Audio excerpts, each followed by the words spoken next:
I'm going to try and do this. My main focus on today's video, which I actually did yesterday, and I did this intro, but the wind was so bad you couldn't hear anything. So not so windy, although we're in and out of rain showers, so we'll see. So yeah, you know, when people talk about their motorcycle, you know, they always talk about like power and torque and all that stuff. You know, it's always the physical aspects of the motorcycle. You know, like they can look at the engine and point at stuff and say, oh yeah, that's the dual cartridge, single filament, deep rub, top-notch, you know, spring-loaded, twisty conduit filament buster thingy that makes it go fast. But thingy, you know, and yeah, that's great. It makes the motorcycle go fast and respond better and handle better. But my take on this is, we all know that, right? We all know the physical side of it. What we don't really focus on or talk about, which is what I want to do, is the metaphysics of it, right? So we have the physical aspects. The metaphysics of it would deal with, what does all that stuff do? You know, what's the point of all of that? How does that translate into the human experience? And see, that is the meta of physics. Motorcycles take you to a new place. You know, they introduce you to new things. They remind you of old things. And all of that is done on the meta level. So I'm going to take this girl out, ride her around, and tell you what, just ramble. That's what I do. I mean, I have a script, but... Oh, and another thing. It's really hard to talk and do this stuff at the same time. So kudos to all of those professional vloggers out there. Kudos. All right, let's take her out.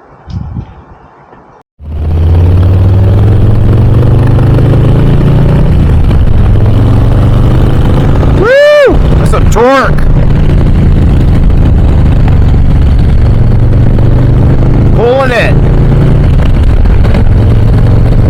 Yeah, baby. All right. I do not want my cameras to blow off. You're considering getting a Lowrider S, FXLRS. I'm going to start right now and tell you that this is the 4th adult motorcycle I've owned. The 2nd Harley that I've owned, all been cruisers. And this bike, it's like in a class all of its own.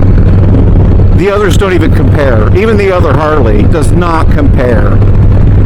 Now the Harley that I had before this is a 2017, so it was before the Milwaukee 8 came out, and it only had 103 cubic inch engine in it. This got a 117. It's the same motor that they put on the big boys, the big geezer glides, but 200 pounds less, so it'll rip.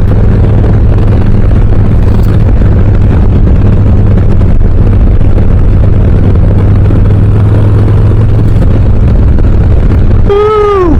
So awesome being out. It is windy today, so there might be more wind noise than my other videos.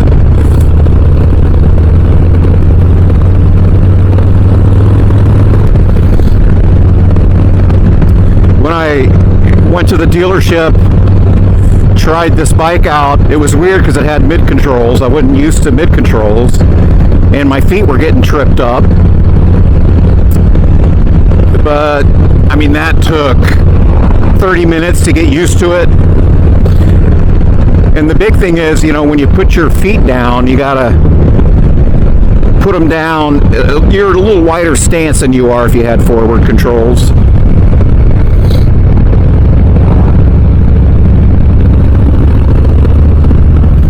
But I like them. I like having my feet underneath me, especially with this bike, because it's definitely a performance motorcycle. And you know, I might not ride it like it is a performance. but it really is a performance motorcycle. That's what the S is supposed to stand for, sport. Not really performance, but can't really call it the Lowrider P.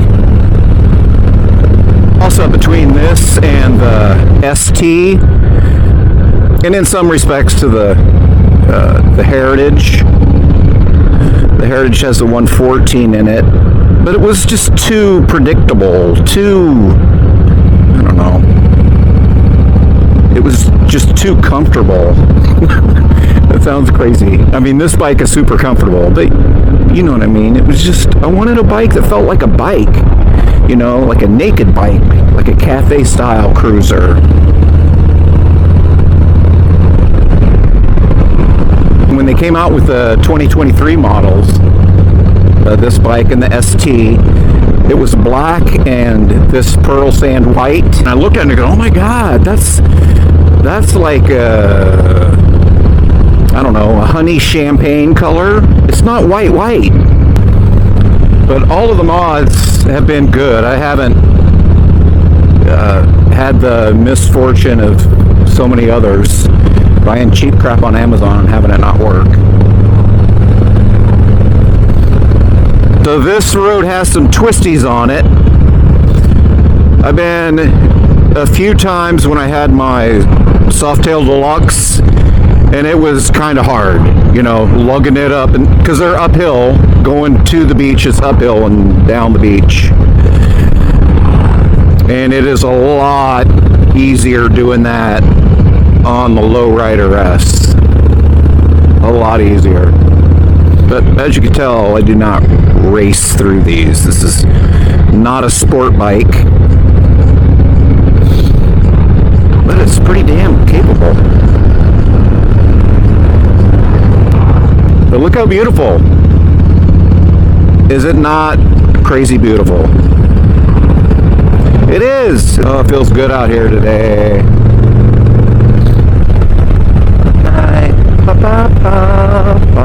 Sunny days, down,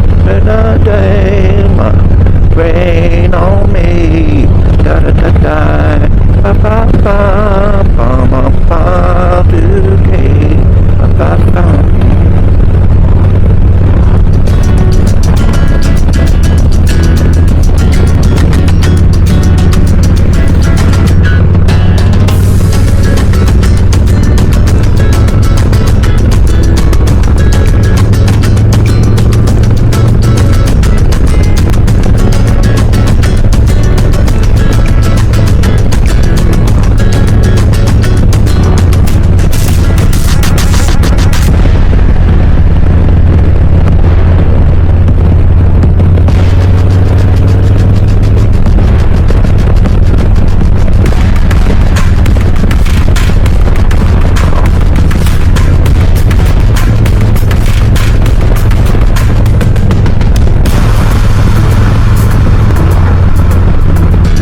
What's kind of nice about living up here too is because we got all these evergreen trees.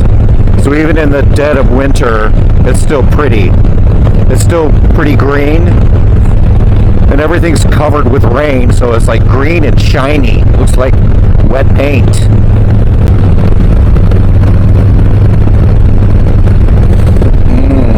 Smells good, you guys.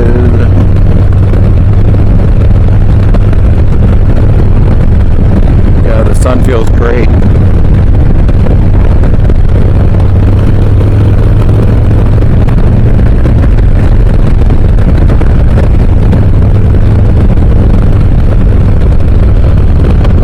I'm in fifth.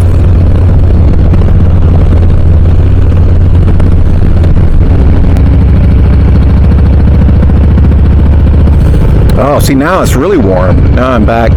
I don't have any wind at 35 miles an hour. 30 miles an hour.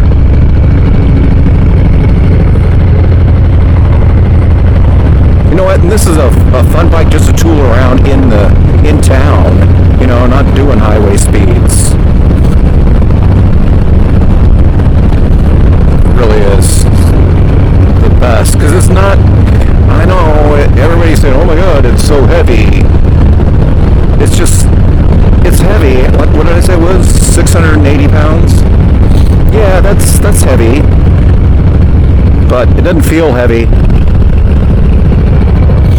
And it's, like I said, it's 64 pounds lighter than my Deluxe. But the first time I rode this, not when I was test riding it, because I was preoccupied with everything about this bike being brand new, never being on it. But when I got it home and took it out like for a first real ride, I was like shocked at how light it was. 64 pounds makes a big difference.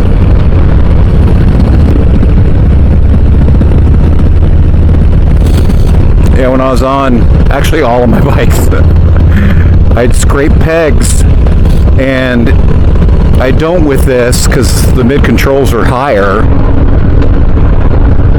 and it's just built to be more aggressive in the turn, so I'm never scraping pegs, and that's weird to me.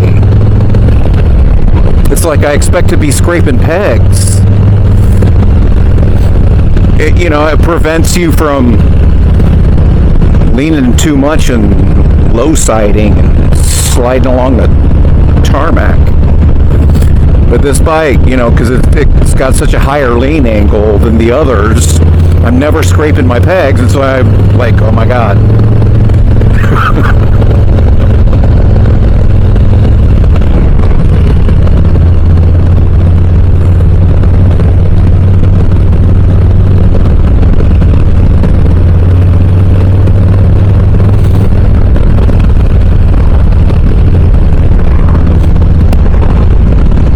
When I was living in Texas and California, I could ride basically all year round.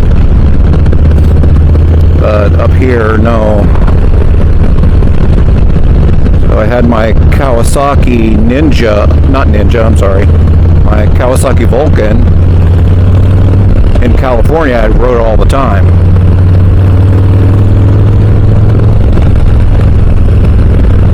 And then, of course, my Honda Shadow in Texas, ride it all the time.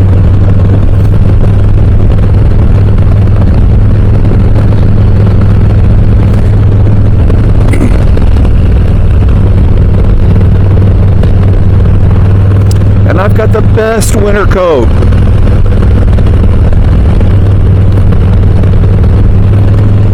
And it's funny because you'll say, oh, it's like 50 degrees. Is that too cold to ride? Well, it's not too cold to take a leisurely stroll around the block.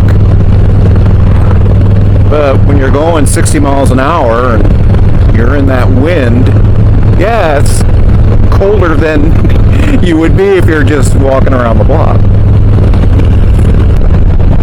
Yeah, a lot of times when it's low tide, there's no water in Grays Harbor, at least not this part. It's just mud.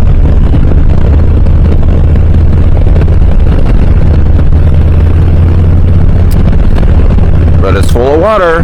Must be high tide.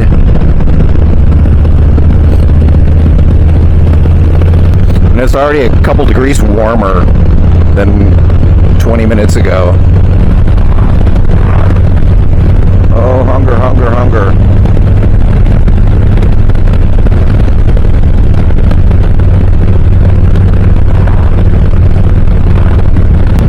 Oh, I gotta air out my ass. Stretch out my butt.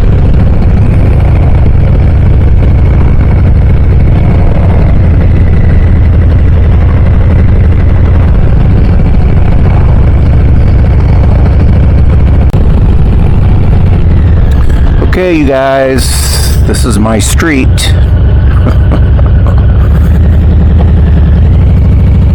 So,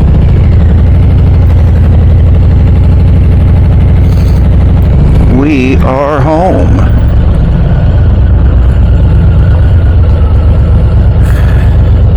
So, this is where I go. Thanks for watching, and boop.